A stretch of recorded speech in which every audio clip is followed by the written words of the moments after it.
ধাৰাবাহিকভাৱে অসমত আন্দোলন গণতান্ত্ৰিকভাৱে আমি আন্দোলন কৰি আছো আৰু ভৱিষ্যতৰ দিনতো আন্দোলন কৰি যাম।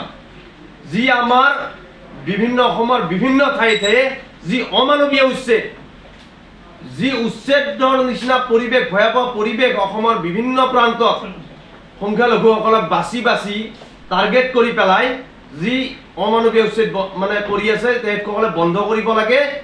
লগতে যিসকলক মানে উচ্ছেদ কৰিছে, এই উচ্ছেদিত পৰিয়ালক পুনৰ সংস্থাপন আৰু ক্ষতিপূৰণ নিদিয়ালৈকে কিন্তু আমাৰ যি এই আন্দোলন অবিৰতভাৱে চলি থাকিব। এয়া স্পষ্ট কথা।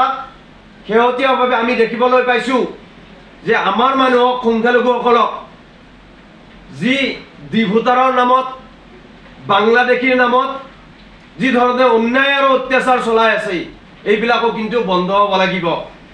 বাংলাদেশীৰ নামত, ভোটাৰৰ নামত, সন্দেহযুক্ত নাগৰিকৰ নামত ৰাতি ৰাতি গৈ পেলাই অসমৰ মাননীয় মুখ্যমন্ত্ৰীৰ নেতৃত্বত যি প্ৰশাসনে ৰাতি 1-2 বজাত গৈ তেখেতসকলক ধৰি আনি কিন্তু ন' মেন লেণ্ডছত তেখেতসকলক যি পুছবেক নীতি আৰম্ভ কৰিছে, এই নীতিকো আমি উত্তৰ পূৰ্বাঞ্চল সংখ্যালঘু ছাত্ৰ সন্থা নেমছো আমি তীব্ৰ বিৰোধিতা কৰিছোঁ। এয়া সংবিধান বিৰোধী। যি আমাৰ ভাৰতীয় সংবিধানে দিয়া অধিকাৰ, এই অধিকাৰ কোনোবাই ভুলঞ্চিত কৰিব, এয়া কিন্তু কোনো কাৰণত মানি লোৱা নহ'ব। এয়া স্পষ্ট কথা। আমি নেমছোৱে বাৰে বাৰে কৈ আছোঁ, আমি বিটিআৰ সমিতিয়ে বাৰে বাৰে অসমৰ মাননীয় মুখ্যমন্ত্ৰীক আহ্বান জনাইছোঁ। এতিয়া আমি ৰাষ্ট্ৰপতি মহোদয়ৰ আমি আহ্বান জনাইছোঁ, পৰৱৰ্তী সময়ত এই আমাৰ অন্যায় আৰু অবিচাৰৰ বিৰুদ্ধে আমি ন্যায়ৰ কাৰণে, আমাৰ অধিকাৰৰ কাৰণে, আমাৰ ভাৰতীয় সংবিধানে দিয়া অধিকাৰৰ কাৰণে আমি প্ৰয়োজনত আমি ৰাষ্ট্ৰসংঘলৈ যোৱাৰ কাৰণে আমি কুণ্ঠবোধ নকৰোঁ। এয়া স্পষ্ট কথা। আমি বিটিআৰ নেমছোৰ তৰফৰ পৰা অসমৰ মাননীয় মুখ্যমন্ত্ৰীক আজি এই মঞ্চৰ পৰা, এই সংবাদমেলৰ জৰিয়তে কিন্তু সকিয়নি প্ৰদান কৰিছোঁ। ধাৰাবাহিকভাৱে অসমত আন্দোলন গণতান্ত্ৰিকভাৱে আমি আন্দোলন কৰি আছো আৰু ভৱিষ্যতৰ দিনতো আন্দোলন কৰি যাম।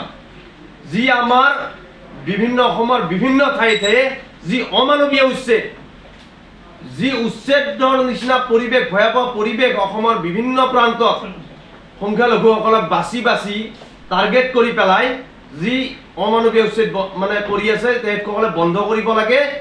লগতে যিসকলক মানে উচ্ছেদ কৰিছে, এই উচ্ছেদিত পৰিয়ালক পুনৰ সংস্থাপন আৰু ক্ষতিপূৰণ নিদিয়ালৈকে কিন্তু আমাৰ যি এই আন্দোলন অবিৰতভাৱে চলি থাকিব। এয়া স্পষ্ট কথা। শেহতীয়াভাৱে আমি দেখিবলৈ পাইছোঁ যে আমাৰ মানুহক, সংখ্যালঘুসকলক যি ভোটাৰৰ নামত, বাংলাদেশীৰ নামত যি ধৰণে অন্যায় আৰু অত্যাচাৰ চলাই আছে, এইবিলাকো কিন্তু বন্ধ হ'ব লাগিব।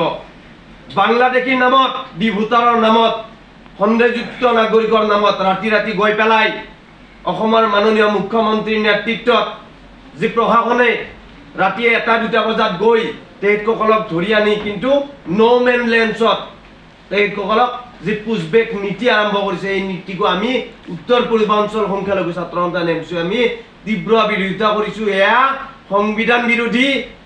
যি আমাৰ ভাৰতীয় সংবিধানে দিয়া অধিকাৰ, এই অধিকাৰ কোনোবাই ভুলঞ্চিত কৰিব, এয়া কিন্তু কোনো কাৰণত মানি লোৱা নহ'ব। এয়া স্পষ্ট কথা। আমি নেমছোৱে বাৰে বাৰে কৈ আছোঁ, আমি বিটিআৰ সমিতিয়ে বাৰে বাৰে অসমৰ মাননীয় মুখ্যমন্ত্ৰীক আহ্বান জনাইছোঁ। এতিয়া আমি ৰাষ্ট্ৰপতি মহোদয়ৰ আমি আহ্বান জনাইছোঁ, পৰৱৰ্তী সময়ত এই আমাৰ অন্যায় আৰু অবিচাৰৰ বিৰুদ্ধে আমি ন্যায়ৰ কাৰণে, আমাৰ অধিকাৰৰ কাৰণে, আমাৰ ভাৰতীয় সংবিধানে দিয়া অধিকাৰৰ কাৰণে আমি প্ৰয়োজনত আমি ৰাষ্ট্ৰসংঘলৈ যোৱাৰ কাৰণে আমি কুণ্ঠবোধ নকৰোঁ। এয়া স্পষ্ট কথা। আমি বিটিআৰ নেমছোৰ তৰফৰ পৰা অসমৰ মাননীয় মুখ্যমন্ত্ৰীক আজি এই মঞ্চৰ পৰা, এই সংবাদমেলৰ জৰিয়তে কিন্তু সকিয়নি প্ৰদান কৰিছোঁ।